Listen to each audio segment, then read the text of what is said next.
Good morning students. आज का अपना टॉपिक है solubility. Solubility is indicated by capital S. और सॉल्युबिलिटी की डेफिनेशन क्या है? At constant temperature the maximum number of moles of solute which can be dissolved in a solvent to obtain 1 liter of solution is called solubility। यानी कि constant temperature पर maximum number of moles of solute dissolved in a solvent to obtain 1 liter solution is called solubility।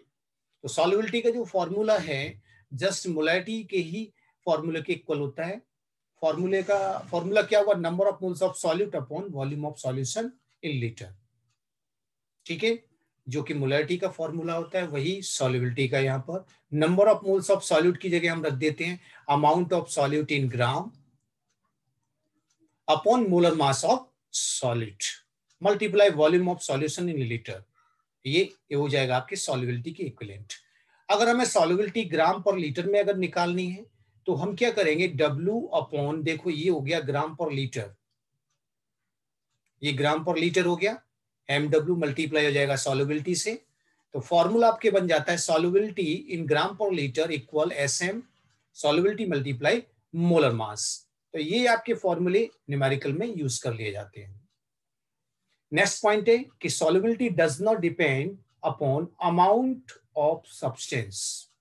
ठीक है, substance की amount पर depend नहीं करती है सॉल्युबिलिटी, और ना ही डिपेंड करती है आपके वॉल्यूम ऑफ सॉल्यूशन पर। तो ये खासकर ध्यान रखें कि solubility does not depend upon amount of substance and volume of solution, but solubility depend upon temperature. Temperature आप क्या करोगे? अगर बढ़ा होगे तो सॉल्युबिलिटी बढ़ जाएगी। ठीक है, प्रेजेंस ऑफ कॉमन आयन, इस पे भी, इसकी वजह से भी आपके सॉल्युबिलिटी पर इफेक्ट होता है। नेक्स्ट पॉइंट है आपकी नेचर ऑफ सॉल्वेंट। आपका सॉल्वेंट क्या है, पोलर है कि नॉन पोलर है, उस पर भी आपके डिपेंड करती है सॉल्युबिलिटी। अब हमारा नेक्स्ट टॉपिक है सॉल्युबिलिटी प्रोडक्ट। हमारा टॉपिक क्या है? सॉल्युबिलिटी प्रोडक्ट, जिसको हम डिनोट करते हैं KSP के थ्रू। ठीक है, सॉल्युबिलिटी प्रोडक्ट में हम क्या करेंगे? हमने एक एग्जांपल लिया है AgCl सॉल्ट का, जो कि एक इलेक्ट्रोलाइट है। ठीक है, इसको हम डिजोल्व करते हैं वाटर में, तो ये डिजोल्व होकर के आपके किस में कन्वर्ट होता है? Ag+Cl- आयंस में। ठीक है, और सैचुरेटेड कंडीशंस में क्या होगा? इनमें इक्विलिब्रियम स्टेबलिश हो जाएगा। ठीक है, इक्विलिब्रियम स्टेबलिश होगा तो इक्वेशन क्या होगी? Ag+Cl, okay, dissolve in water and convert into Ag+ and Cl-, okay, reversibly. Okay, suppose मान लीजिए आपके सिल्वर आयंस है, उसकी सॉल्युबिलिटी S है और Cl- की भी सॉल्युबिलिटी S है। ठीक है, या कंसंट्रेशन यहाँ पे मान लेते हैं, क्योंकि कंसंट्रेशन और सॉल्युबिलिटी एक ही टर्म हमने किया है कंसीडर। अब यहाँ पर अकॉर्डिंग टू लोमा लगाएंगे। अकॉर्डिंग टू लोमा में क्या होगा? Product of concentration of ions upon concentration of reactant। तो यहां पर देखिए K आ जाएगा Ag+ concentration, Cl- concentration upon AgCl concentration. AgCl का मल्टीप्लाई किया K से, तो यहां पर K AgCl है वो KSP के इक्विवेलेंट होगा।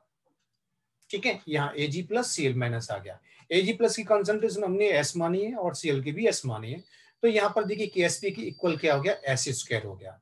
ठीक है, तो अब आप AgCl इलेक्ट्रोलाइट लेते हो तो उसके लिए जो सॉल्युबिलिटी प्रोडक्ट की वैल्यू है वो क्या होगी? S² होगी।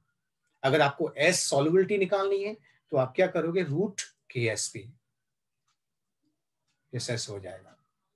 ओके, अगर इसको हमें शॉर्ट फॉर्म में मालूम करना है, ठीक है, डायरेक्टली हमें KSP की वैल्यू मालूम करनी है, तो हमें ये फॉर्मूला अप्लाई करना पड़ेगा। ये फॉर्मूला क्या देखिए? KSP equal x power x, y की पावर y एंड s पर जो एक्सपोनेंट पावर है x+y। ठीक है, अब यहां पर जो x और y है क्या? x और y आयंस के मोल्स हैं या कोफिशिएंट वैल्यू है। ठीक है ना, जो भी कैटायंस और एनायंस आपके बनते हैं उनकी कोफिशिएंट वैल्यू को रिप्रेजेंट करता है। जैसे एक एग्जांपल ले लेते हैं, AgCl का एक एग्जांपल लेते हैं। AgCl converting to Ag plus and Cl minus ions. ठीक है, तो यहाँ पर जो Ag के मोल्स हैं वो क्या है, 1 है। ठीक है, और Cl के भी मोल्स हैं वो क्या है, देखिए 1 है, कोफिशिएंट वैल्यू 1 है कि नहीं। तो x इक्वल यहाँ पर Ag के मोल्स को हमने मान लिया 1 और y के Cl के मोल्स को हमने मान लिया 1 मान लिया, y इक्वल 1 मान लिया। ठीक है, तो यहाँ पर KSP इक्वल क्या हो गया, देखो x की वैल्यू क्या आ रही है, 1 आ रही है, y की वैल्यू भी 1 है। तो देखिए यहाँ पर रखा मैंने x की जगह 1 और x की पावर x था तो 1 की पावर 1 और y इक्वल 1 भी था तो 1 की पावर 1 और s के ऊपर x प्लस वाई यानी कि 1 प्लस 1 कर दिया। तो ओवरऑल हुआ क्या, एस स्क्वायर आ गया। तो हम डायरेक्टली यहाँ पर इस तरह से इस फॉर्मूले का यूज करके यहाँ पर KSP कैलकुलेट कर सकते हैं। नाउ अनदर एग्जांपल है आपके BaCl2। BaCl2 के लिए अगर हम यहाँ पर कैलकुलेट करें तो BaCl2 इज आयोनाइज होगा आपके Ba+2 एंड 2Cl माइनस में। Ba+2 का यहाँ पर कोफिशिएंट वैल्यू क्या है, 1 है, तो x इक्वल 1 रख लिया हमने। और यहाँ Cl माइनस की जो कोफिशिएंट वैल्यू है वो है y इक्वल 2। ठीक है, इस शॉर्ट फॉर्मूले में यूज किया इसका। देखिए KSP इक्वल क्या हुआ, 1 की पावर 1 और 2 की पावर 2 और x पर क्या हो गया 1 प्लस 2। तो यानी कि यहाँ क्या आ गया 2 की पावर 2 यानी कि 4 और x पर पावर आ गया 3, तो 4s3। तो BaCl2 के लिए सॉल्युबिलिटी प्रोडक्ट की वैल्यू 4s3 होगी। सिमिलरली यहाँ मैंने लिया है पोटेशियम फॉस्फेट लिया है K3PO4 जो कि आयनाइज होगा 3K प्लस और PO4 -3 में। तो यहाँ देखिए पोटेशियम आयंस की जो कॉफिशिएंट वैल्यू है कितनी है, 3 है, तो x इक्वल 3 रख दिया मैंने यहाँ पर। और फॉस्फेट आयंस की जो कॉफिशिएंट वैल्यू है वो 1 है, तो y इक्वल 1 रख दिया। तो हमें इस शॉर्ट फॉर्मूले में इसको यूज करना है। तो KSP इक्वल 3 की पावर 3 एंड 1 की पावर 1 और s पर 3 प्लस 1 यानी कि कितना आ जाएगा 27s4। तो इससे से K3PO4 के लिए KSP की वैल्यू 27s4 आती है। तो ये शॉर्ट फॉर्मूला बहुत ही हेल्पफुल है, आप इसका यूज करके आप किसी भी इलेक्ट्रोलाइट्स की KSP कैलकुलेट कर सकते हो। क्लियर ना, ठीक है।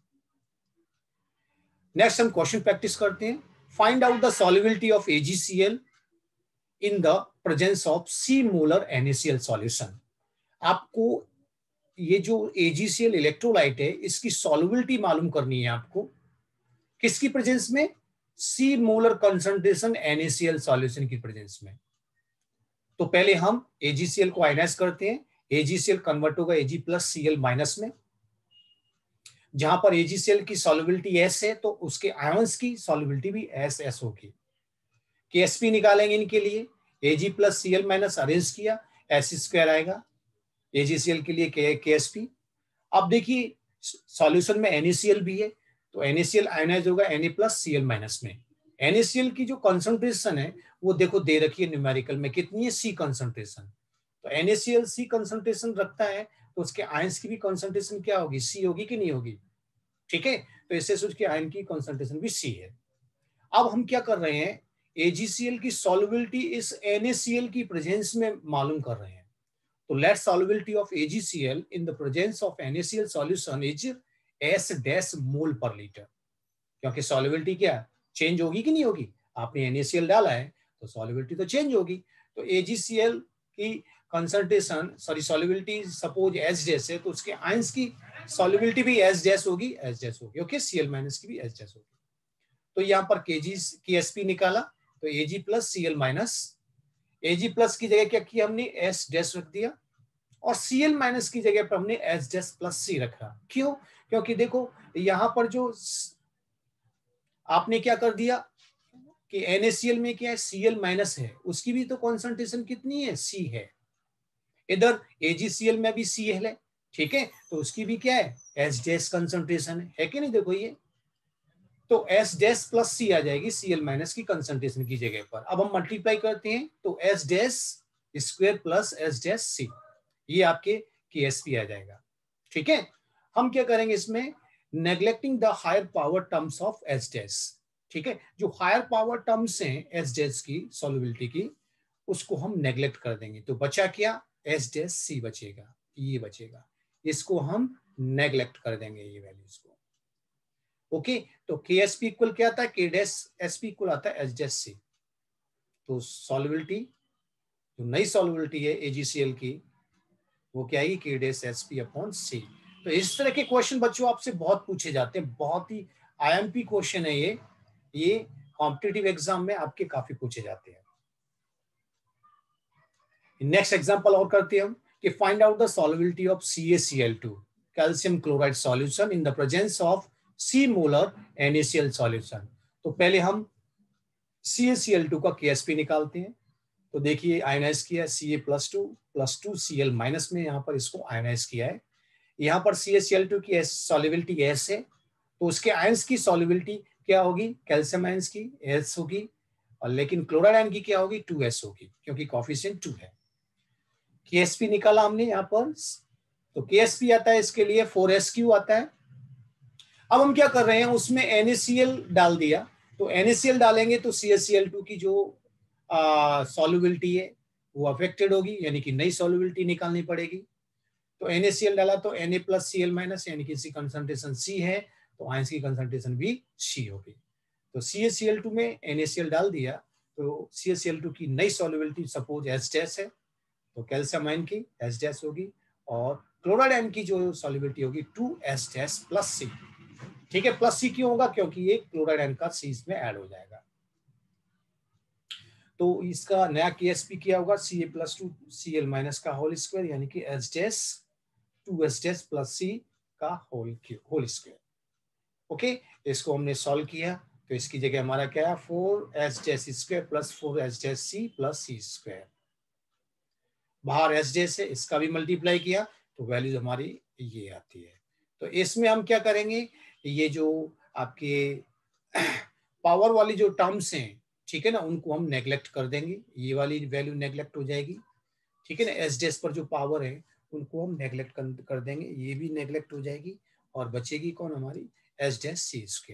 तो K-SP यानी कि नया KSP होगा वो H-C² के इक्वल होगा, और जो फिर सॉल्युबिलिटी हम निकाल सकते हैं K-SP/C²। तो बच्चों इस तरह के क्वेश्चन आपसे कॉम्पिटिटिव एग्जाम में बहुत पूछे जाते हैं, ठीक है। आई थिंक आपको समझ में आ गया होगा।